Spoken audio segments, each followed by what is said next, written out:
what is my life? Like, that is an insane statement. Like, literally no complaints. Like, I want to be back. Started my new job. I like to do things my way. I don't like being told what to do. The work-life balance is just infinitely better. Learning about like interest rates and different things. We actually put down an offer for a place, but we actually didn't get it. Had an empty apartment for like 3 months because we could not like buy anything because we didn't have any money left. An expensive rent. Like, that just makes no freaking sense to me. I just inhaled that shit. Oh my god, it's been a while since I do like sit down videos like this. Oh, this is a very, very new angle for me and probably for you guys as well, but I've never filmed in this angle before, but it's a really nice angle and I really like it. Hello guys, it is December 31st, the last day of 2025. In light of the last day of the year, I thought I would do a deep clean of our apartment, just give our home a little refresh and reset and ready for the new year. Whilst we do it, I'm also gonna share my thoughts on 2025 and my reflection on the year and what I hope to accomplish and do and feel in 2026. I thought it would be a fun video to bring you guys along and also just for myself to look back on and to reflect. I'm very excited. Let's go. Okay, so the first place that we're going to tackle is probably gonna be the kitchen, since it is the place that I spent quite a bit of time in and it is quite greasy and dirty.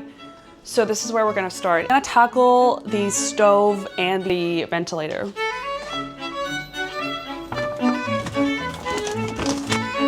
Okay, I'm gonna just put away everything to prep for a clean slate for cleaning. I'm also gonna put away all of the utensils and everything so that it's out of the way and it just makes cleaning a lot easier. Let's get out all the ingredients, all of the detergents, liquids, whatever not. Question, do you guys wear gloves when you clean? When you deal with like kitchen cleaning chemicals? I feel like I should make that a habit to put on gloves, but usually I just do not put on gloves. I don't know if that's actually bad. I think it's actually really bad for your hands, for your skin. But I just feel like I can't feel the dirt as much when I have these gloves on, but I should put on gloves, you know what I mean? So for the purpose of this video, we're gonna put on gloves. Okay, so 2025, where do I begin? I think 2025 is definitely one of the more impactful, transformative, full of change year for me thus far. A lot of big life changes and decisions happened in 2025. At the beginning of 25, me and my partner, or Jason, you guys know, we went on an Asia trip, and this was our first big trip together. I'm using the Zeb Heavy Duty Citrus Degreaser and Cleaner. This stuff is potent. So yeah, we went to Hong Kong for a week, and then Vietnam for a week, and then Japan for a week. So it was 3 weeks of Asia travel. I think that was definitely, first of all, it was my first time in Hong Kong and my first time in Japan, which was nothing short of amazing. Like, I absolutely loved every single second of it. Hong Kong was fun. So we were there for Jason's sister's wedding. The wedding was so beautiful. And we went to China with all of his family. We definitely had some like arguments here and there, but that was definitely a learning process for us. Like, it's definitely an unavoidable situation when you're traveling together for the first time. There's ought to be like arguments and like disagreements on certain things. That was the whole point of us traveling together, was just to learn more about each other, learn more about ourselves, how we deal with stressful situations and conflicts and whatnot. So in that regard, I think that was really fruitful. And then we went to Vietnam, to Hanoi, to visit my family and to celebrate Lunar New Year with them. And boy, oh boy, I think I've not been back home in 4 years. I think I came here in 2021, so I have not been back in 4 years. And to be with like my parents and my sister for the first time, like all 4 of us, it was so nice, and it was so lovely. Like, the feeling of like reuniting with your loved ones after you've been abroad for like several years, it's an unmatched feeling, and you can only know that feeling when you have been abroad away from your family for a long time. And I know lots of you guys can relate to this, but I'm someone who like really like my independence. Like, I like to live alone. I like to do things my way. I don't like being told what to do. And I've always known that I want to like move abroad and live abroad. And I've been doing that since I was 18. So it's been quite a while, and I'm so used to living alone, but somehow being back home in my like childhood home with my parents and my sister in my old childhood bedroom, it feels like I have not left. I just feel like I'm still like a baby again when I'm in like my parents' home and my childhood home. It's definitely a humbling experience, and it's definitely very grounding. It reminded a lot of who I am and where I came from, where I started, and it like definitely the environment that shaped who I am today. It's definitely a great reminder of like my origin story, I guess, and all of the sacrifices our parents like did for us and for my sister and for me.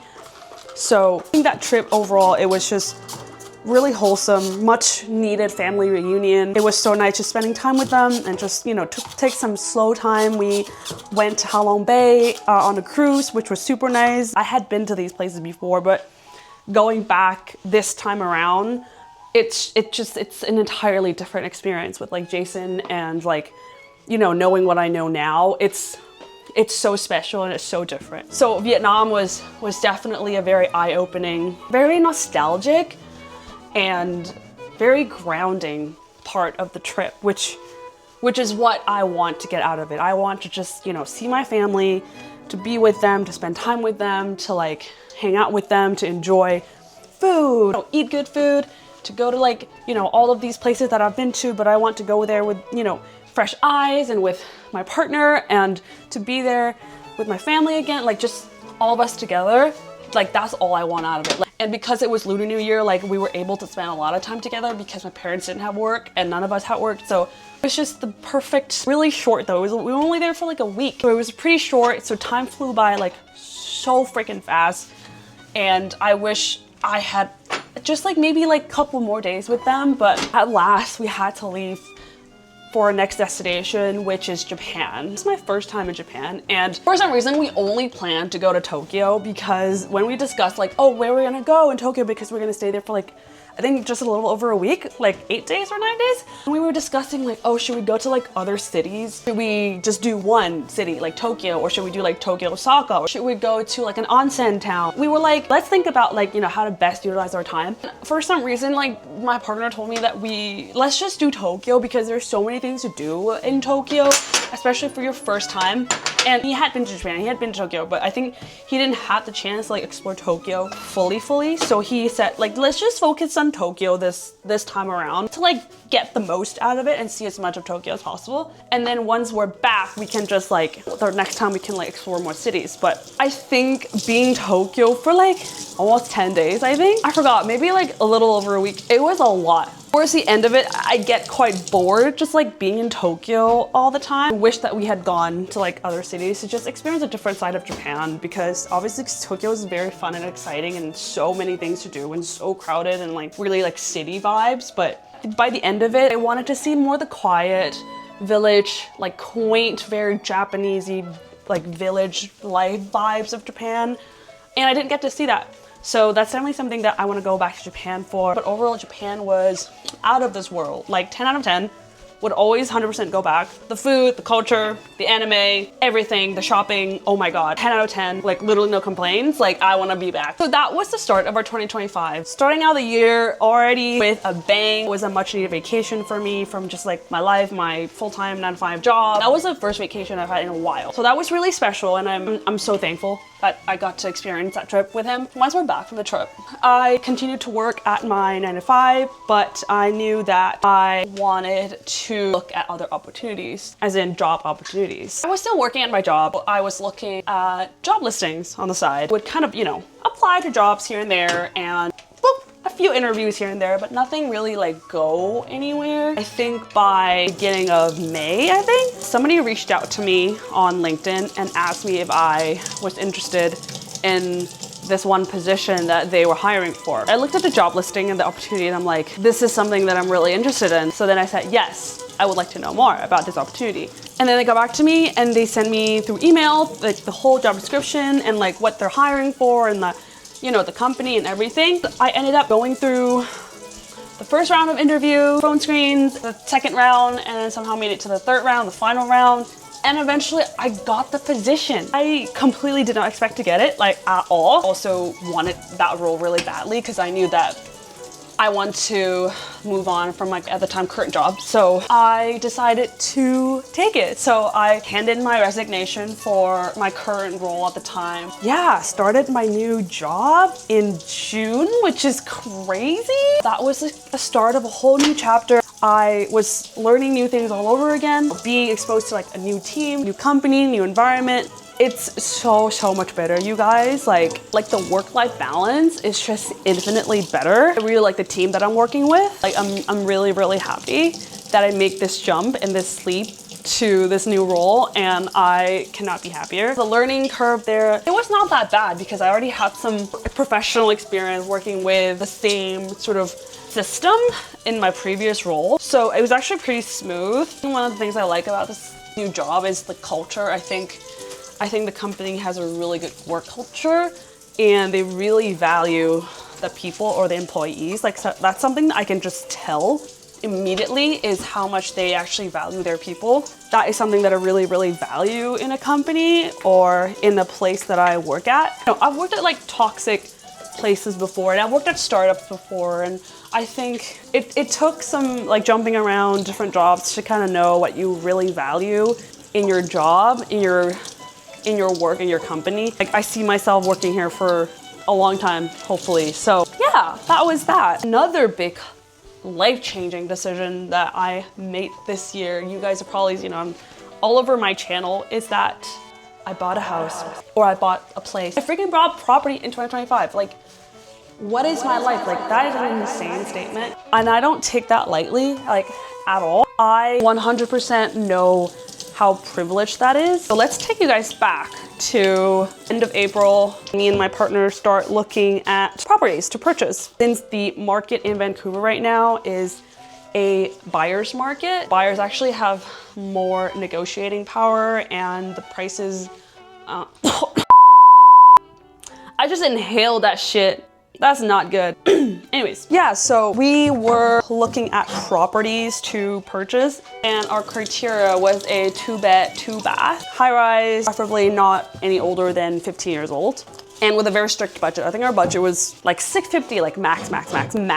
An ideal price point would be like $630-ish, which I know like it's pretty crazy for a 2-bed, 2-bath, but it is possible because of the real estate market this year. And I think overall we spend about like 2 full months like apartment hunting. We looked at all over the Metro Vancouver area. We were very strict with our criteria. That process really taught me about like what is our living priorities in a place. Like what do we need and what we don't need and what can we sacrifice or compromise. You know, like it has to make sense financially because we have a certain price range in mind. So we can't budge too much. Our realtor was actually like a friend of ours. So we actually knew him from like our circle of friends and he just happened to like pop up in my Instagram DM. Yeah, and then we just started kind of talking from there, and then he actually helped us with the whole house buying process, and like he was our realtor and he like showed us all these apartments and viewings, and like I'm really happy that, you know, we get to work with a friend, and yeah, everything was really smooth and, you know, really comfortable. There is so much that goes into buying a place. We actually put down an offer for a place, but we actually didn't get it, which is fine because then we viewed a few more and then we found our current place right now for a really good price. So I'm gonna disclose the numbers because I believe in transparency. So we got this place for $635,000. I think that's a really good price for like a really good deal for a 2-bed, 2-bath. And it's actually one of the bigger 2-bed, 2-bath unit that we viewed. The biggest priority for us was having a lot of space because I knew that I wanted an office space. So I don't want a desk in the bedroom. I don't want none of that. I want a separate room for like an office space. And then we can also put like a guest bed there, whatever not. A 2-bath was actually really important for us because when you're a couple, I realized like having 2 baths is actually like so freaking crucial. Like if you don't live with a partner, then you wouldn't need 2 baths. But if you live with a partner, you guys need to have separate bathrooms. You need to have at least 2 bathrooms so that when you live together, think about a scenario where you both have to poop really bad. Like, what happens then? These things, like, you don't think about it and you don't think it's gonna happen, but it happens so many times. 2 bathrooms, happiness level definitely increase with the extra bathroom, let me tell you. Another non-negotiable is the kitchen. It has to have a kitchen island. I don't like a gallery kitchen. I don't like one wall kitchen. Like, I just don't like the one line kitchen, or I don't like even like the L-shaped kitchen. I want a kitchen island, like a U-shaped kitchen, because we do quite a bit of cooking. Like, we actually do a lot of cooking at home, and I think having a big kitchen that is ergonomically designed is so important. And just having like a lot of counter space, like kitchen counter space, is like so important. And this place actually checked all of the boxes for us in terms of our non-negotiables. We toured this apartment, we loved it. We were like, let's put in an offer. Put in an offer the next day, and then the day after, we got accepted. Like, how freaking crazy is that? Like, the process itself actually moves so fast. We actually got lucky because the seller for this place, it's actually a very motivated seller. When we put in the offer, like there was a counter offer, and then signed the counter offers, like going back like maybe twice or 3 times, and then that was it, and then everything was signed, and then we got the place. During this process, like, I also learned so much about like mortgaging, financing a house, like what the hell? Learning about like interest rates and different banks, loans, and all the nitty gritty like finance things that no one ever talked about, or no one ever taught you unless you like go through this yourself. Like, it's actually quite insane. My parents actually helped us a lot with this process. They obviously helped us with a portion of our down payment, which like we are eternally grateful for. We also put in our portions for the down payment as well. So that's the story. That's how we bought our first home. We moved in here end of August. If you guys watch like my home diaries, home makeover series, then you would know, like, I didn't know that I had such a passion for like decorating our home. Like, I know like I wanted a certain aesthetic, but I didn't know that I'm that obsessed with it. It's like a hobby, but a very expensive one, because buying stuff for your house, especially furnishing, like buying the furniture, you guys know it's hella expensive. So this process took like 3 months. Like, after paying our like closing costs for the place, we actually had an empty apartment for like 3 months because we could not like buy anything because we didn't have any money left. Obviously, we saved up and we were able to like buy furniture for like the living room and the dining, and then little knickknacks here and there.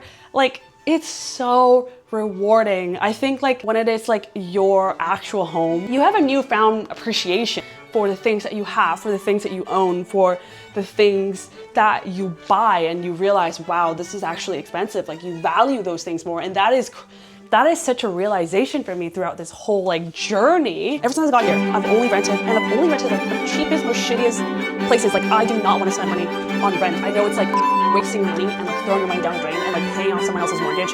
And I do not want to do that. That's why I literally try to keep my rent so heckin' low so that I can save up, because I know I was gonna own a house one day, and I do not want to spend money on expensive rent. Like, that just makes no freaking sense to me. Wow, this stove is done. Now we're gonna move on to the ventilator.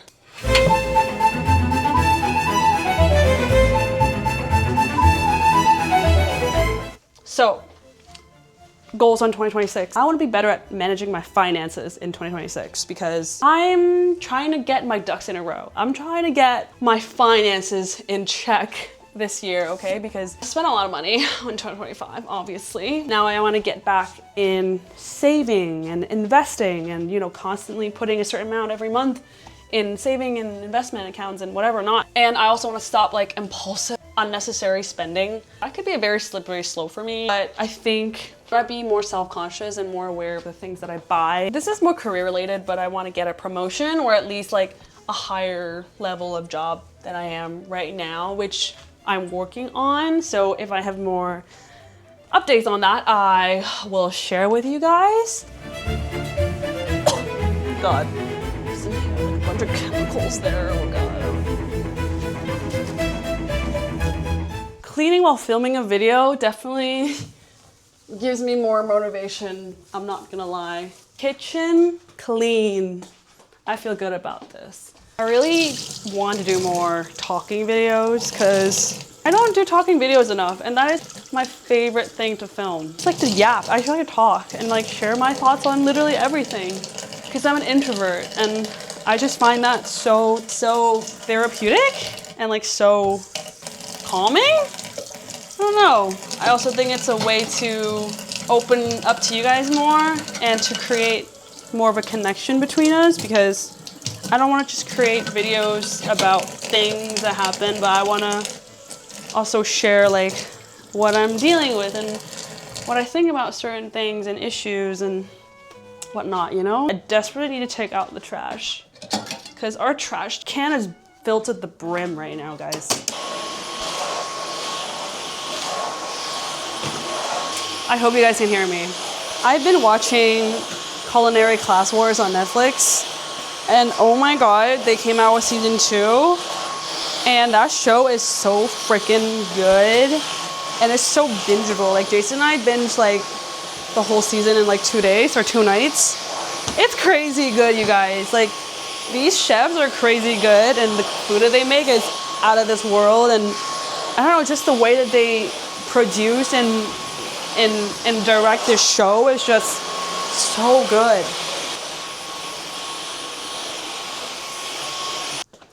Let's do a thorough mop of this floor because I have not mopped in a long time. I think that's good. Okay, in 2026, I want to leave behind like people pleasing tendencies because I'm a people pleaser, and sometimes I put myself in like uncomfortable situations just to please other people. I think, yeah, it's just caring too much about what other people think. And I definitely don't want that in 2026. I really want to be like truly unapologetically myself and authentic. And I think if people vibe with that, then great, you know? It's just like, I just want to like not hold myself back in any way, shape, or form. Like, I think the older you get as well, like the more confidence you have in life, in just like how you carry yourself and how you talk to yourself and how you talk to other people. And you just carry yourself differently because you're more self-aware, you're more experienced, like you know yourself so much deeper. Just speak up more, and also just to like, you know, voice my opinions and not be shy to do that, and, you know, not to worry about what other people think. Nice. Okay, I think we're good. Happy with that. So the last thing I want to do in 2026 is just to nurture my relationships and friendships in my life a lot more. Just make more time for friends, because I'm really bad at making plans with friends. Every time I do, it just makes me feel so much better. Realize how important the people in your life are, conducive to like your overall well-being and success and quality of life. And I definitely want to nurture that community more in 2026. With that's the end of the video. Thank you so much for watching me clean and reflect on my 2025 and my hopes for 2026. Happy New Year, happy 2026. I will see you in the next one. 6, 5, 4,